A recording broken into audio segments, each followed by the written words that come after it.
دو چیزوں کا صدقہ دینا عادت بنا لو، آپ کی ہر دعا قبول ہوگی، ہر حاجت پوری ہوگی انشاءاللہ۔ بسم اللہ الرحمن الرحیم۔ اللہ تبارک و تعالی حلال مال سے کیے گئے صدقے کو بڑھاتا ہے۔ بخاری شریف میں مذکور ہے کہ رسول اللہ صلی اللہ علیہ وآلہ وسلم نے فرمایا، جو شخص حلال کمائی سے ایک کھجور کے برابر صدقہ کرے اور اللہ تعالیٰ صرف حلال کمائی کے صدقے کو قبول کرتا ہے تو اللہ تعالیٰ اسے اپنے داہنے ہاتھ سے قبول کرتا ہے، پھر صدقہ کرنے والے کے فائدے کے لیے اس میں زیادتی کرتا ہے، بالکل اسی طرح جیسے کوئی اپنے جانور کے بچے کو کھلا پلا کر بڑھاتا ہے تاکہ اس کا صدقہ پہاڑ کے برابر ہو جاتا ہے۔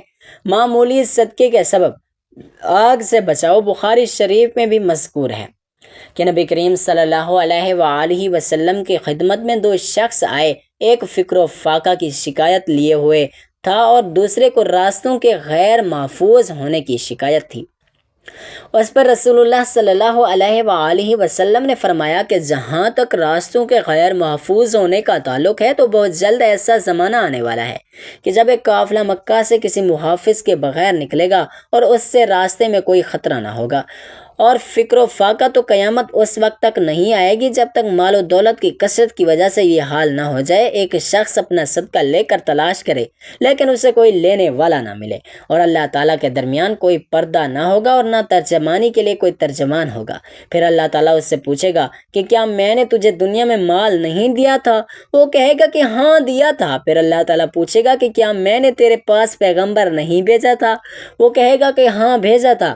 پھر وہ شخص اپنے دائیں طرف دیکھے گا تو آگ کے سوا اور کچھ نظر نہیں آئے گا، پھر بائیں طرف دیکھے گا اور ادھر بھی آگ ہی آگ ہوگی۔ بس تمہیں جہنم سے ڈرنا چاہیے، خواہ ایک کھجور کے ٹکڑے ہی کا صدقہ کر کے اس سے اپنا بچاؤ کر سکو، اگر یہ بھی میسر نہ ہو تو اس کے تو اچھی بات منہ سے نکالے، محنت مزدوری کر کے صدقہ کرنا۔ بخاری شریف میں مذکور ہے کہ رسول اللہ نے فرمایا، جب صحابہ کرام رضوان اللہ علیہم اجمعین کو صدقہ کرنے کا حکم دیا تو صحابہ میں سے بہت سے بازار جا کر بوجھ اٹھانے کی مزدوری کرتے ہیں اور اس طرح ایک مدعی یعنی غلہ یعنی کھجور وغیرہ حاصل کرتے جسے صدقہ کرتے تھے۔ تو نگری کی امید اور غربت کے خوف کے دوران صدقہ کرنا۔ بخاری شریف میں مذکور ہے کہ ایک شخص نے نبی کریم صلی اللہ علیہ وآلہ وسلم کی خدمت میں حاضر ہوا اور کہا کہ یا رسول اللہ، کس طرح کے صدقے میں سب سے زیادہ ثواب ہے؟ آپ صلی اللہ علیہ وآلہ وسلم نے فرمایا کہ اس صدقے میں جسے تم صحت کے ساتھ بخل کے باوجود کرو، تمہیں ایک طرف تو فقیری کا ڈر ہو اور دوسری طرف مالدار بننے کی تمنا اور امید ہو، اور اس صدقہ خیرات میں ڈھیل نہیں ہونی چاہیے کہ جب جان حلق تک آ جائے تو اس وقت تو کہنے لگے کہ فلاں کے لیے اتنا اور فلاں کے لیے اتنا، حالانکہ وہ فلاں کا ہو چکا۔ امہات المومنین میں سے زیادہ صدقہ کرنے والوں کی فضیلت بخاری شریف میں مذکور ہے کہ نبی کریم صلی اللہ علیہ وآلہ وسلم کی بعض بیویوں نے آپ صلی اللہ علیہ وآلہ وسلم سے پوچھا کہ سب سے پہلے ہم میں آخرت میں آپ سے کون جا کر ملے گا؟ تو آپ نے فرمایا جس کا ہاتھ سب سے زیادہ لمبا ہوگا۔ اب ہم نے لکڑی سے ناپنا شروع کر دیا تو سودا رضی اللہ تعالیٰ عنہ لمبے ہاتھ والی نکلی۔ ہم نے بعد میں سمجھا کہ لمبے ہاتھ والے ہونے سے آپ صلی اللہ علیہ وآلہ وسلم کا مراد صدقہ زیادہ کرنے والی سی، اور زینب رضی اللہ تعالیٰ عنہ ہم سب سے پہلے نبی کریم صلی اللہ علیہ وآلہ وسلم سے جا کر ملی۔ صدقہ کرنا آپ صلی اللہ علیہ وآلہ وسلم کو بہت محبوب تھا۔ غیر مستحق کو صدقہ جانے کے باوجود صدقے کا قبول ہو جانا۔ بسا اوقات انسان اچھی نیت سے صدقہ کرتا ہے لیکن صدقہ غیر مستحق کو چلا جاتا ہے، ایسی صورت میں انسان کو اس حدیث کو مد نظر رکھنا چاہیے۔ بخاری شریف میں مذکور ہے کہ آپ صلی اللہ علیہ وآلہ وسلم نے فرمایا کہ ایک شخص نے بنی اسرائیل میں سے کہا کہ مجھے ضرور صدقہ آج رات دینا ہے، چنانچہ وہ اپنا صدقہ لے کر نکلا اور ناواقفی سے ایک چور کے ہاتھ میں رکھ دیا۔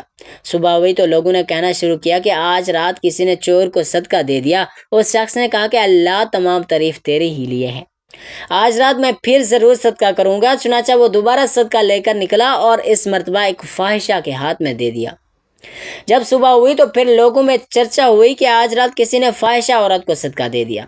اس شخص نے کہا کہ اللہ تمام تعریفیں تیری ہی لیے ہیں، میں زانیہ کو اپنا صدقہ دے آیا، اچھا آج رات پھر ضرور صدقہ نکالوں گا۔ چنانچہ اپنا صدقہ لیے ہوئے وہ پھر نکلا اور اس مرتبہ ایک مالدار کے ہاتھ پر رکھ دیا۔ صبح ہوئی تو لوگوں کی زبان پر ذکر تھا کہ ایک مالدار کو کسی نے صدقہ دے دیا۔ اس شخص نے کہا کہ اے اللہ ہم تو تیری ہی لیے ہے، میں اپنا صدقہ لا علمی سے چور، فاحشہ اور مالدار کو دے آیا۔ اللہ تعالیٰ کی طرف سے بتایا گیا کہ جہاں تک کہ ہاتھ میں صدقہ جانے کا سوال ہے تو اس میں اس کا امکان ہے کہ وہ چوری سے رک جائے۔ اس طرح فاحشہ کو صدقہ کا مال مل جانے پر اس کا امکان ہے کہ وہ زنا سے رک جائے، اور مالدار کے ہاتھ میں پڑ جانے کا یہ فائدہ ہے کہ اسے عبرت ہو، پھر جو اللہ عز و جل نے اسے دیا ہے وہ خرچ کرے۔ قرآن مجید میں اللہ تعالیٰ کا ارشاد ہے، ان کے مالوں میں سے صدقہ وصول کیجیے تاکہ آپ انہیں ان کے ذریعے پاک کریں اور بابرکت فرمائیں۔ ایک اور جگہ ارشاد فرمایا، جو تم آگے بھیجو گے اپنے لیے تو اسے اللہ کے پاس یہی بہتر اور اس کا اجر بڑا پاؤ گے، یعنی اس کا ثواب قیامت میں اس سے افضل پاؤ گے جو تم نے دیا، اور اس سے اجر میں اس سے زیادہ پاؤ جو تم نے پیچھے چھوڑا۔ رسول اللہ صلی اللہ علیہ وآلہ وسلم نے فرمایا، صدقہ خطا مٹا دیتا ہے جس طرح کہ پانی آگ کو بجھا دیتا ہے۔ نیز آپ صلی اللہ علیہ وآلہ وسلم نے فرمایا، ہر نیکی صدقہ ہے، اور ایک نیکی یہ ہے کہ تو اپنے بھائی کو مسکراتے چہرے سے ملے، اور یہ کہ تو اپنا ڈول سے اپنے بھائی کی برتن میں پانی ڈالے۔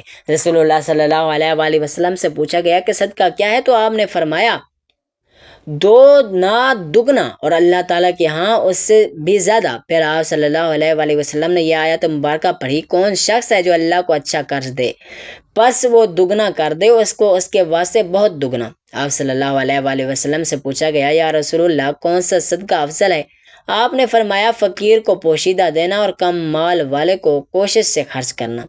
ابو ہریرہ رضی اللہ تعالیٰ عنہ سے روایت ہے کہ نبی کریم نے فرمایا کہ کوئی دن ایسا نہیں جاتا کہ جب بندے صبح کو اٹھتے ہوں تو دو فرشتے آسمان سے نہ اترتے ہوں۔ ایک فرشتہ جو یہ کہتا ہے کہ اے اللہ خرچ کرنے والے کو اس کا بدلہ دے دے، اور دوسرا کہتا ہے کہ اے اللہ مال نہ خرچ کرنے والے بخیل کے استعمال کو طلب کر دے۔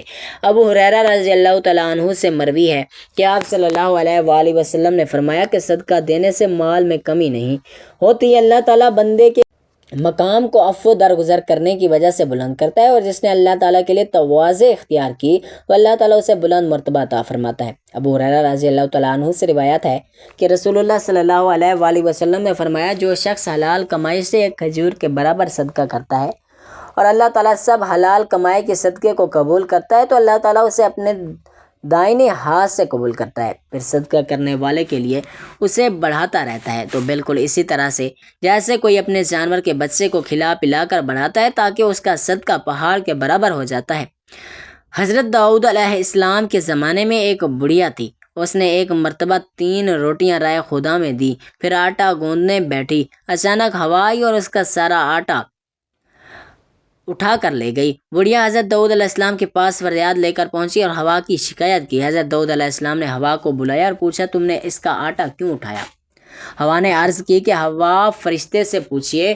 حضرت داؤد علیہ السلام نے اسے بلایا اور اس سے پوچھا تو اس نے عرض کیا، خدا سے پوچھئے۔ جب اللہ تعالیٰ سے پوچھا تو اللہ نے فرمایا، داؤد، سمندر میں ایک کشتی پر بڑے بڑے تاجر جا رہے تھے، ان کی کشتی میں ایک چوہے نے سوراخ کر دیا اور کشتی کو ڈوبنے کا خطرہ پیدا ہو گیا۔ میں نے ہوا کو حکم دیا وہ یہ آٹا اڑا کر اس کشتی میں ڈال دے تاکہ اس کا سوراخ بند ہو جائے۔ چنانچہ انہوں نے اسی آٹے سے سوراخ بند کیا اور سلامتی سے کنارے پر پہنچ گئی۔ اے داؤد علیہ السلام، ان کشتی کے تاجروں سے ان کے سارے مال کا تیسرا حصہ اس بڑھیا کو دلاؤ۔ چنانچہ حضرت داؤد علیہ السلام نے ایسا ہی کیا اور 300,000 دینار کا مال بڑھیا کو ملا۔